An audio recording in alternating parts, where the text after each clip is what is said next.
Hey guys, welcome back to our channel TechTube. Today in this video I'm going to show you guys how you can rename yourself, or let's say change your name in a Zoom meeting. So I'll be teaching you a very easy step regarding this one, and if you have any problem or any queries within the process, just let me know in the comment section right away. And now without any further delay, let's just get started. So firstly, what you need to do is you need to go to your Zoom app and then log in with your account. Once you do that, join a meeting.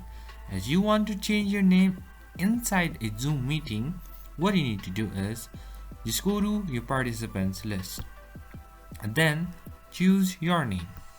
And over here you'll be having three dot option. Just go over here and there you'll be having option which says rename. Just go over here and change your name. Let's say Jim. And then just press on change and your name will be changed. So that's pretty much guys, that's how you do it.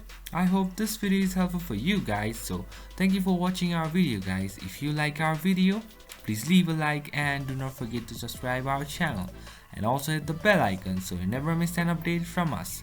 If you have any queries, just let me know in the comment section right away, and I'll see you guys again in our next video. Till then, stay safe guys. Thank you for watching.